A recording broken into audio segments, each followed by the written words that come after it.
What's good, YouTubers and YouTubettes? This is JB Sports back again with another one.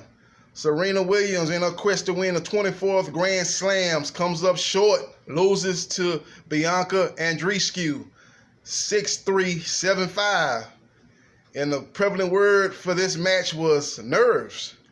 Bianca had to maintain her nerves as she dominated the first set, 6-3. And was up in the second set 5-1 before Serena rallied to come back and tie that second set up at 5-all. But eventually Andreescu kept hold on to her serve to go up 6-5 and eventually broke Serena Williams on her serve to win the match in her first Grand Slam, 7-5 in the second set. Now, I think this matchup about Andreescu was when she won the toss to decide who would serve the game first, starting the match out, and then she decided to return instead of serving. She let Serena serve, and that paid out very well for her as Serena came out and broke it on the first service game. She went up 1-0, and she eventually able to win that match on the return up 6-5 as the nerves and the moment got to Serena again as she came up short again, knowing she had to hold on to her serve to force a tiebreaker. And she just outplayed Serena. Outplayed her, hit more, was more consistent and more consistent than Serena. I think Serena actually hit more winners overall, but had way more unforced errors.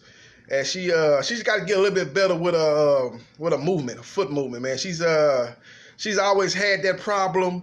But it seems like since she had the baby and come back, that's been her real main Achilles heel, her movement. You know, when she's stationary and moving her opponent around, she's pretty much back to what she was before, as far as power and forehand and backhand. But it's just when she's had to move, she's really struggled with movement. And Bianca was obviously the better mover today, as she was able to run down a lot of Serena shots, and she was basically able to beat Serena at her own game. In the power game, she was able to match up with Serena and actually beat her, be more consistent with her forehand and backhand.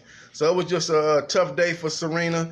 I didn't think Serena played that bad really in the first set, but she kind of fell apart at the end of the first set. But I didn't think she played that badly, especially starting off when she lost that first set 6-3. And I think it kind of played on her mind in the second set as she came out, struggling, man. And first serve was just fell apart on her. It got worse as the match went on.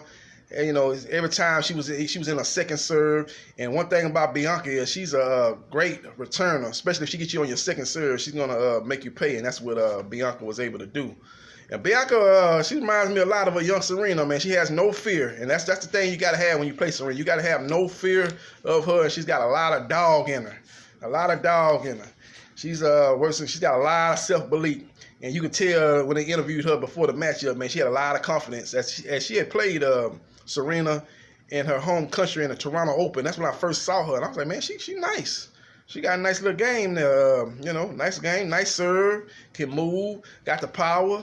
I didn't say to myself, oh, she's gonna win the U.S. Open, but I was like, okay, she's one of the up and comers. I'm gonna keep an eye on her, and she's gonna be one of the women to beat here in the future. Her, Coco Gauff, Katie McNally, and players of that ilk, I think gonna be the future of tennis. And she just arrived way early, and her game is way more advanced than those two ladies' games is at this point of their careers. And she's just real consistent, man. I think she's gonna win multiple Grand Slams. She just got to stay focused and stay injury free.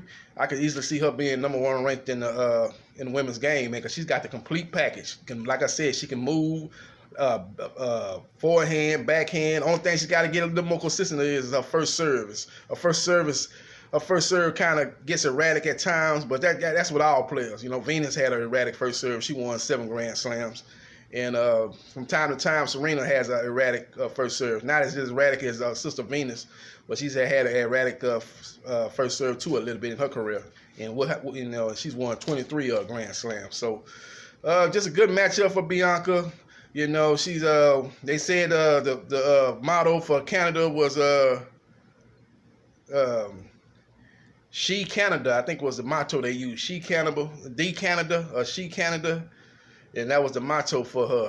I guess some kind of saying over there in the country. And she's able to bring home a title as the country of Canada has won a lot of championships at the USA expense. Won the NBA championship. Toronto Raptors, led by Kawhi Leonard, beat the Golden State Warriors, led by Steph Curry, 4-2. So that was the first NBA championship for that country. And now they got another championship as she delivers.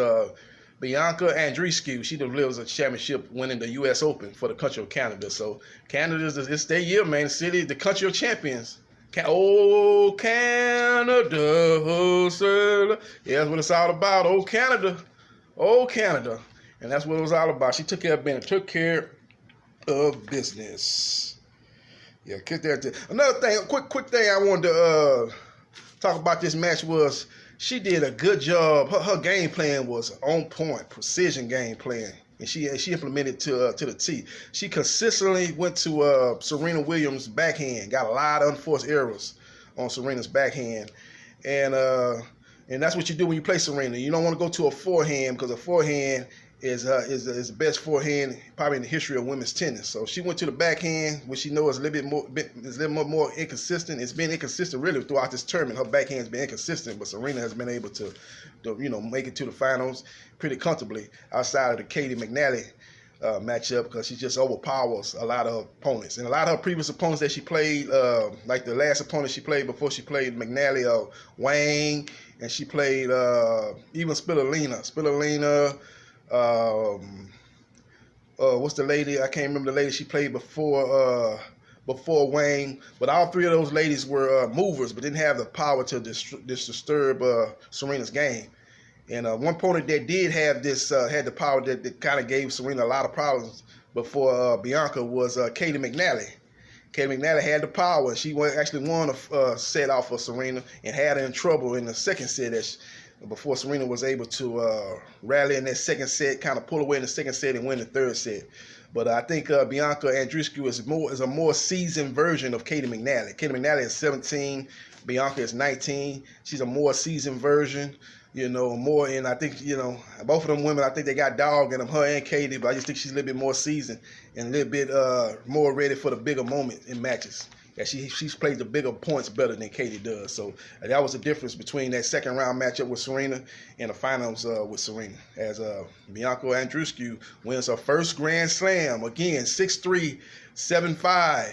And we'll see what happens with the men's Grand Slam tomorrow as Rafael Nadal tries to get one step closer to Roger Federer and try to get Grand Slam number 20. That's what he'll be trying to get as he faces Medvedev from Russia.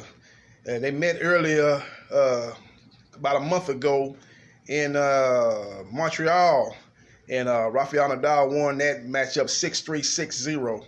I don't think it's going to be that easy tomorrow. Medvedev is playing one of the best tennis on the men's side, been very consistent, playing very well. He's been getting into it with the crowd and getting into it with the towel boys and all of that, shooting the bird to the fans and all that. But he's kind of calmed down on that the last two matches, and he's played well. And he's a big hitter, can move very well. I think he's 6'6". He moves like he's 6'1". They can move very well. Got a good serve, good forehand, good backhand. So it's gonna be he's gonna give Rafael Nadal all he can handle. Rafael Nadal's got the experience. Maybe Rafael Nadal will be looking to put a lot of returns in, playing his serve deep, and putting a lot of top spin on the ball and try to get into some long rallies, thinking he'll eventually be able to wear down Medvedev like he's done previous opponents. He's kind of like a boxer that kind of goes to the body early on with those body shots, hitting you to the body, hit to the body. It's not like it's showing a lot of damage early on in the first 2 or 3 rounds. When you get towards the second half of the fight, round 7, round 8, those body shots start weighing on his opponent. Opponent's not moving like he used to earlier. He started dropping his guard because he don't want to take no body shots, and then and that opens up the shots up top. And them the shots that end up getting the opponent out of there. And that's what Rafael Nadal does to a lot of his opponents. He kind of wears you down, plays a lot of long rallies, a lot of points, runs down a lot of balls, make you hit a lot of extra balls, and just wears you down with his constant sack, never taking any points off, and breaks his opponent down, and he starts showing off in his third and fourth sets as he takes over the match. And that's what he'll probably be looking to do with Medvedev. So we'll see how that plays out and how that transpires. This is JB Sports, the man, the myth, the legend. I holla.